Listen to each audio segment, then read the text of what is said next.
Would you mind pasting this in the personal column of the paper for me? Attractive young woman. Affectionate nature seeks correspondence with similar man. Object, matrimony. Advertiser is currently a model inmate. Prospects good. Reply, care of Wentworth Detention Centre. Well, do you think anyone would be interested? Oh, I'm sure they will. It's a wonderful idea. Of course I'll do it. Oh, thank you. All right. Driscoll House it is. But you won't be able to stay there full-time. It's a halfway house. Oh, I know, Wally, but it'll give me time to find something permanent without rushing in. All right, I'll tell you what I'll do. I'll put in a good word for you. I know the owner. One of the prisoners is missing. Stop!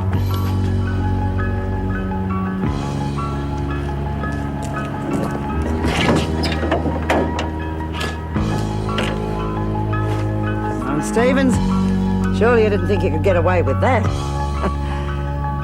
And under the very eyes of the Deputy Governor herself.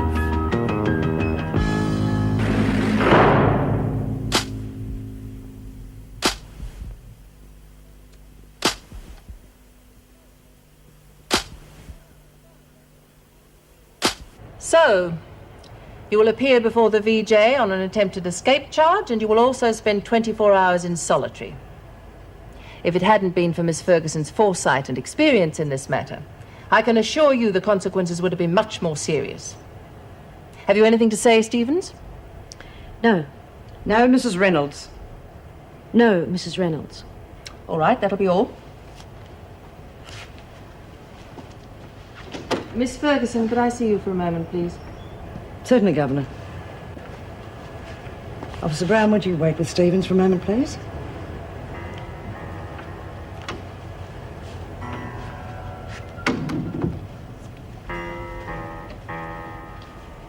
Miss Ferguson, could you explain how Stevens managed to get into the laundry van? No, Governor, I can't. This is the second time this has happened, and you've been there in both cases. Maybe you could explain just what's going on. Well, perhaps you could ask Mrs. Powell about this one. Mrs. Powell? Yes.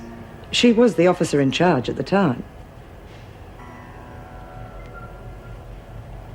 All right, Miss Ferguson, that'll be all. Thank you, Governor.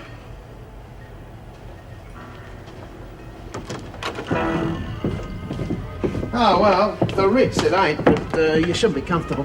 No, I will. I'll be with friends, won't I? Anyway, this is the Ritz compared with Wentworth. I don't know how you did it, Wally, but thanks for getting me out of there.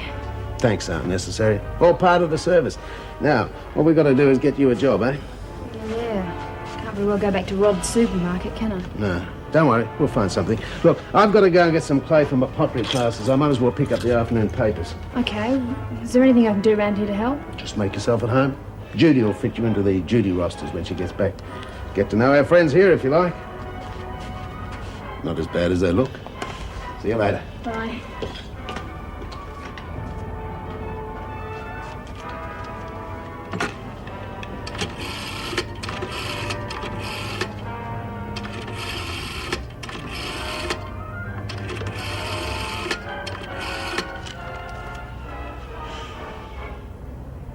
Hello, is that the dispatch? I'd like to place an advertisement. In the personal column, please.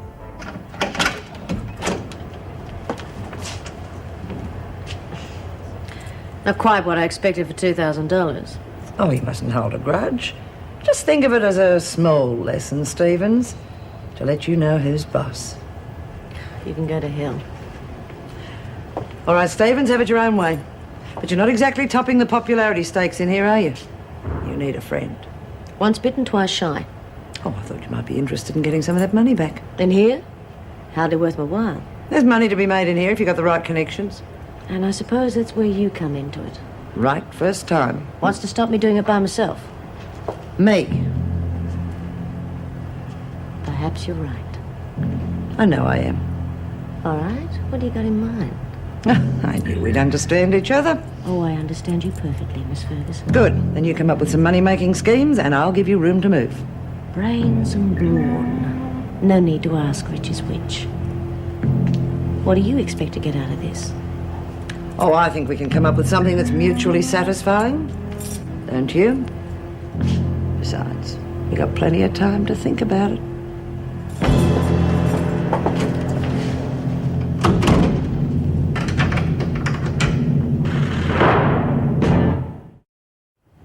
You wanted to see me, Governor? Yes, Miss Ferguson.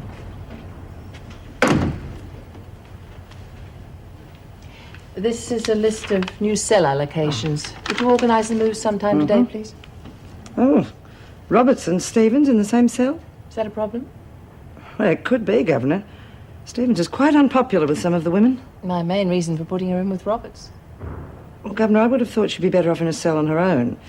I mean, with her drug conviction and police connection, surely the more time she spends away from the other women, the easier it'll be for all of us. I can understand your worry, but Roberts is a fairly stable influence on the women, and I'm hoping that she can get them to be a bit more tolerant towards Stevens. Yes, of course. If there are any problems, we can review the situation. Any other queries? No, Governor. Good. Oh. Well, do you think I could leave my number just in case something does come up? I see. Well, thank you anyway. Bye.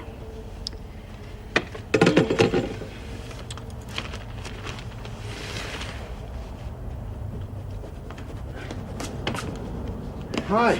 Hi. Any luck?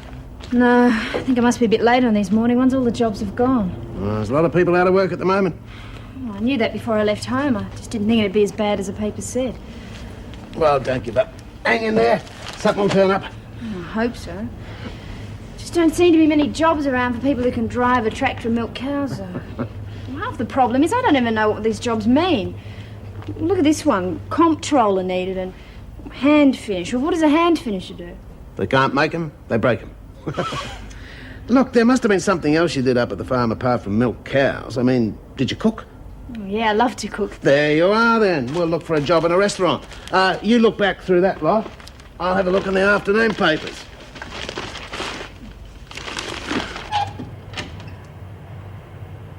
Being in solitary doesn't seem to worry you, Stevens? Some of us don't mind our own company. Well, you'd better make the most of it, because when you get out of here, you'll be sharing a cell. And you better do something about it. I prefer to be on my own. Oh, we all like our own little private comfort, Stevens. But unfortunately, the Governor's got other ideas. You'll be sharing with Roberts. Then that means the end of our business before we even start. I can't imagine Miss Goody Two-Shoes cooperating. It's no problem. We just have to find another place for our little staff meetings. And B. Smith is going to stand by and watch it happen? Take care of Smith when the time comes. Good. Because I've got an idea to start the bank rolling. Ever heard of the numbers game? Sure. Everybody buys a number and the winner takes the money. Right. Well, where's the profit? Oh, there'll be plenty of profit. You see, the winner only gets a very small percentage. We get the rest. That's going to upset a few people. Yes, I'll find a way of handling it. When can you start? Well, I don't think the women will be too pleased with the idea when they hear it's come from me. So I'll have to find someone else. Got anyone in mind? Phyllis Hunt. Well, she has had a taste of what it's like if you don't cooperate. Surely you're not going to dismiss this out of hand. I see no point in putting the request forward, Mrs. Reynolds. Judging by Birdsworth's past record, I'd say she has very little hope of attaining it. We're talking about an old woman at the end of her term. She may not live long enough to see this Don't you friend think again. you're being a little melodramatic? No, I don't. Perhaps you ought to talk to Dr. Collins. He's with me now. I'm sure that won't be necessary, Mrs. Reynolds. I'm sure that he would... Mr. Richards? Dr. Collins. Now, what's this about Birdsworth? Well, Mrs. Reynolds is right. Lizzie's recent bout of Lassa fever has been very detrimental to her health. Yes, I'm quite sure that's so. But I fail to see what that has to do with her day release. Well, apparently there is some doubt as to whether it'll be granted. As her physician, I strongly recommend that her application be accepted. Very well, Doctor. Your suggestion has been noted. I hope so, Mr. Richards. Turning her down now could be a huge disappointment for her. The stress on her heart could prove fatal. And you can imagine what the newspapers would do with a story like that. I trust you're not trying to blackmail the department, Dr. Collins. Of course not. I just know how newspapers can turn a little thing like that into a major government blunder. Put Mrs. Reynolds back on.